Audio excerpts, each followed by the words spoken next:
Assalamualaikum warahmatullahi wabarakatuh. Hai, gimana nih kabarnya teman-teman? Semoga sehat-sehat ya semuanya. Biar bisa nonton kita di pertemuan mata kuliah Sistem Pengendalian Manajemen kali ini. Pada kesempatan kali ini, kita akan membahas mengenai hakikat Sistem Pengendalian Manajemen. Seperti kata pepatah, tak kenal maka tak sayang. Perkenalkan, kami dari kelompok 1 dengan anggota yang pertama ada Lilis Nur Aisyah, yang kedua ada Dian Mara, ketiga ada Astiana Jahara, kemudian yang keempat ada Ridwan Nurul Ramadan, dan yang terakhir ada Ira Aulia Permatasari. Hakikat dari sistem pengendalian manajemen ini memiliki beberapa submateri. Yang pertama ada unsur-unsur sistem pengendalian manajemen. Yang kedua ada hubungan antara fungsi perencanaan dan pengendalian. Yang ketiga ada perbedaan perumusan strategi dengan pengendalian manajemen. Dan yang terakhir ada perbedaan pengendalian manajemen dan pengendalian tugas. Tanpa berlama-lama lagi, yuk kita simak video pembahasan mengenai hakikat sistem pengendalian manajemen berikut ini. Pembahasan yang pertama yaitu mengenai unsur-unsur sistem pengendalian manajemen. Sistem pengendalian manajemen ini terdiri dari 4 unsur. Yang pertama ada detektor atau pelacak. Detektor atau pelacak ini merupakan suatu media yang menilai apa yang sebenarnya berlangsung dalam prosedur yang sedang dikendalikan, atau disebut sebagai suatu perangkat ataupun alat yang mengukur apa yang sesungguhnya terjadi dalam proses yang sedang dikendalikan.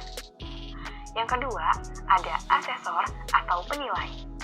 Asesor atau penilai ini adalah suatu media yang memastikan pemahaman dari kejadian nyata dengan cara mencocokkan dengan beberapa kriteria dari apa yang semestinya terjadi.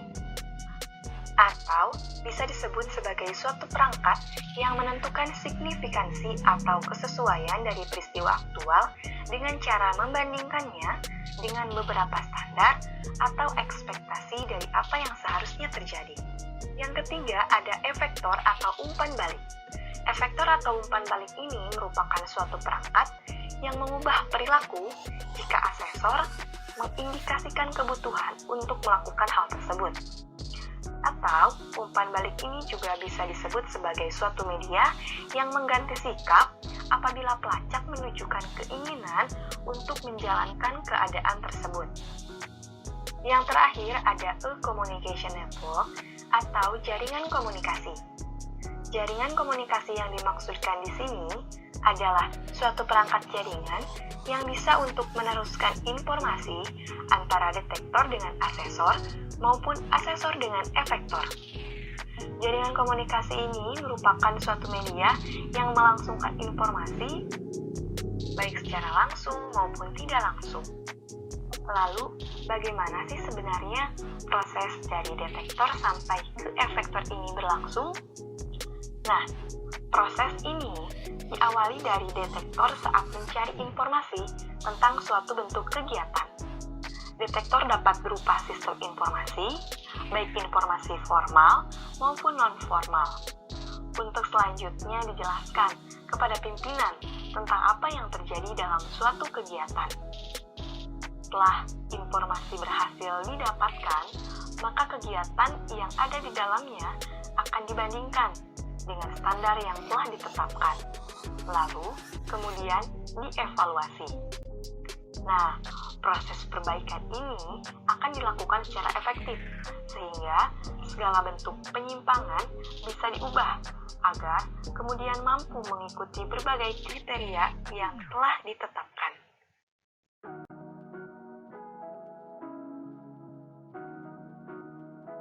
Baik, rekan-rekan semuanya, untuk selanjutnya di sini saya akan menjelaskan tentang seperti apa sih hubungan antara fungsi perencanaan dan pengendalian itu tersendiri.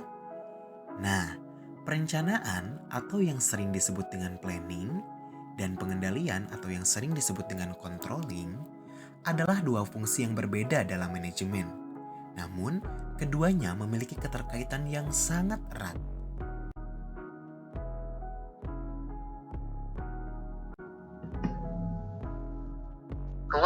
kegiatan kedua fungsi tersebut adalah saling berhubungan dan saling terkait.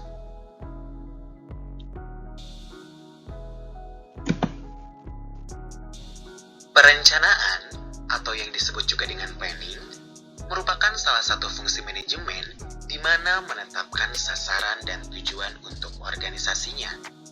Sedangkan pengendalian, atau yang disebut juga dengan controlling, memastikan dari pencapaian-pencapaiannya.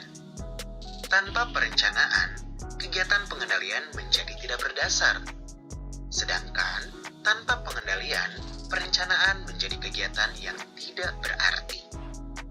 Maka dari itu, begitu perencanaan dilaksanakan, semua tenaga kerja yang berkaitan akan memulai kegiatannya berdasarkan dengan perencanaan yang telah dibuat.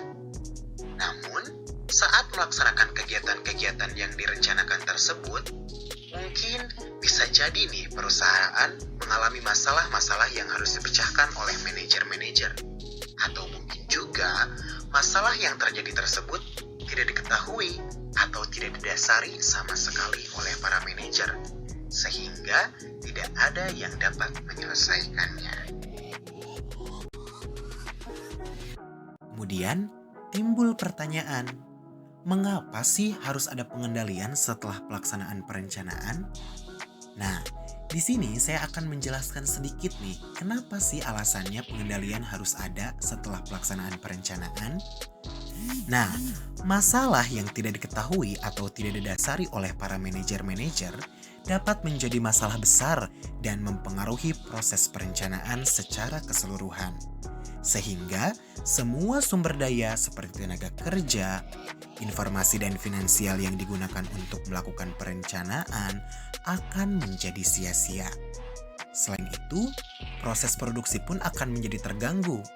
Perusahaan dapat kehilangan pangsa pasarnya, dan yang lebih parahnya lagi, tingkat perputaran tenaga kerja akan menjadi lebih tinggi.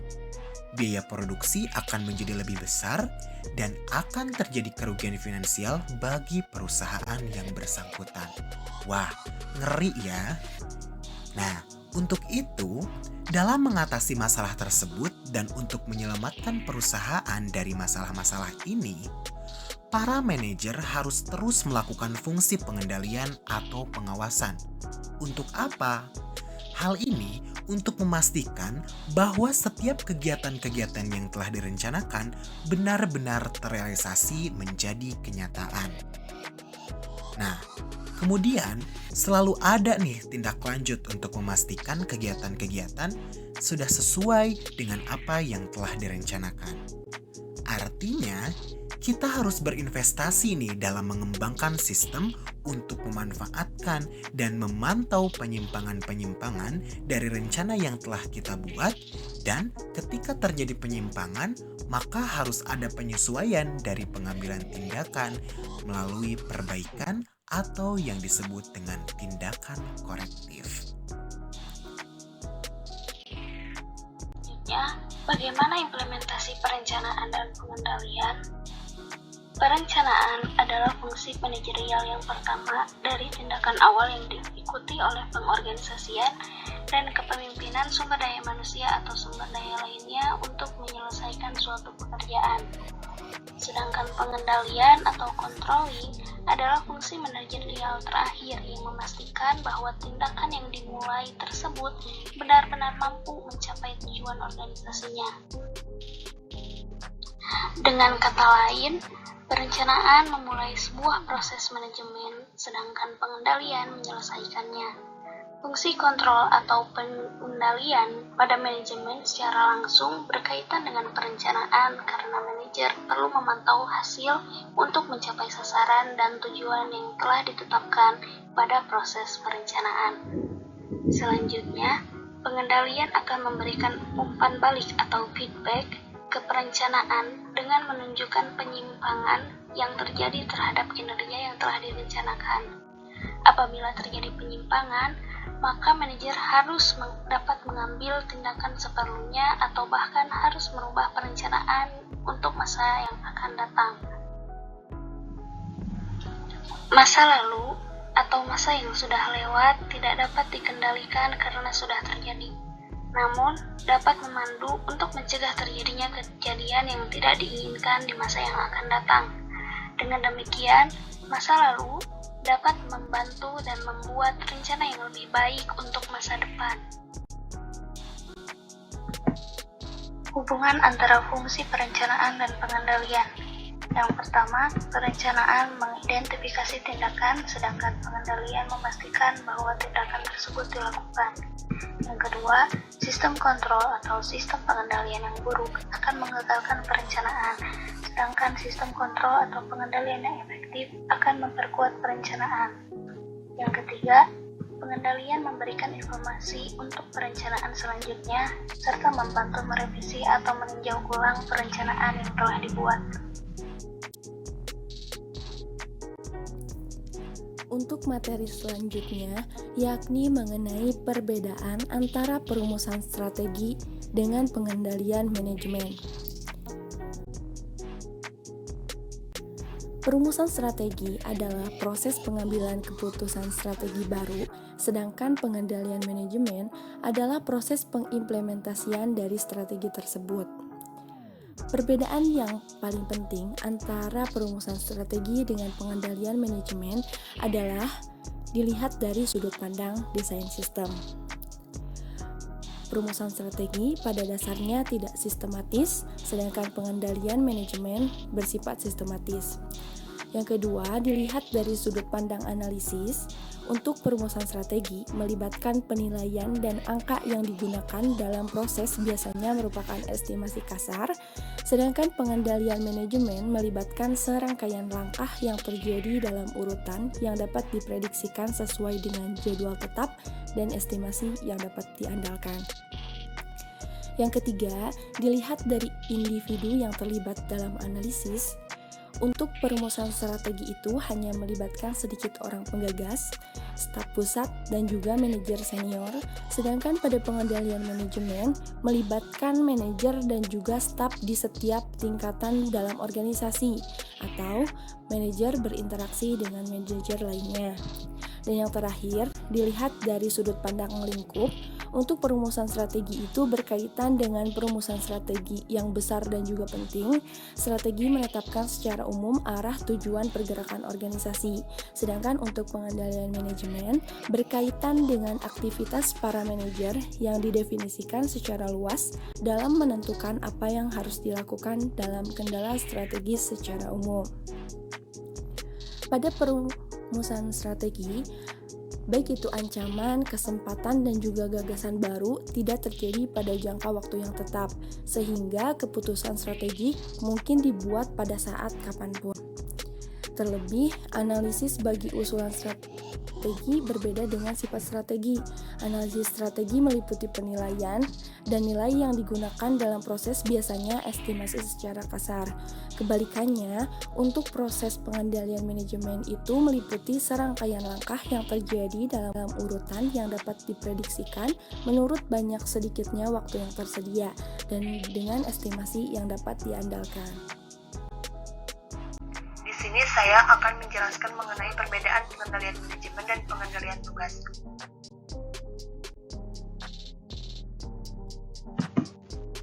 Sebelum saya menjelaskan mengenai perbedaan pengendalian manajemen dan pengendalian tugas, saya akan menjelaskan terlebih dahulu apa itu pengendalian manajemen dan pengendalian tugas. Pengendalian manajemen adalah suatu proses yang menjamin bahwa sumber-sumber diperoleh dan digunakan dengan efektif dan efisien dalam rangka pencapaian tujuan organisasi. Dengan kata lain, pengendalian manajemen dapat diartikan sebagai proses untuk menjamin bahwa sumber manusia, fisik, dan teknologi dialokasikan agar mencapai tujuan organisasi secara menyeluruh. Lalu, pengendalian tugas adalah proses untuk memastikan bahwa tugas yang spesifik dilaksanakan secara efektif dan efisien. Sekarang, saya akan menjelaskan mengenai perbedaan antara pengendalian tugas dan pengendalian manajemen. Perbedaan paling penting antara pengendalian tugas dan pengendalian manajemen adalah banyak sistem pengendalian tugas yang bersifat ilmiah. Sementara pengendalian manajemen melibatkan perilaku para manajer dan hal ini tidak dapat dinyatakan melalui persamaan-persamaan. Dalam pengendalian manajemen, para manajer berinteraksi dengan manajer lainnya dalam pengendalian tugas. Manusia tidak terlibat sama sekali sebagaimana dalam beberapa proses produksi yang terotomatis, atau interaksinya adalah seorang manajer dan non-manajer. Dalam pengendalian manajemen, fokus terletak pada unit organisasional, sementara pada pengendalian tugas, fokus terletak pada tugas spesifik dilakukan oleh unit-unit organisasional. Pengendalian manajemen berkaitan dengan aktivitas para manajer yang didefinisikan secara luas dalam memutuskan apa yang harus dilakukan dalam kendala strategis. Secara umum, pengendalian tugas berhubungan dengan tugas-tugas tertentu yang sebagian besar membutuhkan sedikit atau tidak sama sekali pertimbangan untuk melaksanakannya. Lalu ada contoh keputusan dalam fungsi perencanaan dan pengendalian. Keputusan dalam fungsi perencanaan dan pengendalian. Dalam perumusan strategi, mengakuisisi bisnis yang tidak terkait, memasuki bidang bisnis yang baru, menerapkan kebijakan yang telah disepakati, serta menyusun kebijaksanaan. Lalu pengendalian manajemen, memperkenalkan produk atau merek dalam lini produk, memperluas pabrik, menerapkan program rekrut minoritas, serta memutuskan tingkat persediaan. Pengendalian tugas, mengkoordinasikan pesanan yang masuk, menjadwalkan produksi, memelihara dokumen kepegawaian, serta memesan ulang suatu barang. Sekian pembahasan mengenai hakikat sistem pengendalian manajemen. Mohon maaf apabila terdapat kekurangan dan kesalahan. Kelompok 1 undur diri. Semoga video kali ini dapat memberikan manfaat serta wawasan bagi teman-teman semua. Terima kasih. Assalamualaikum warahmatullahi wabarakatuh.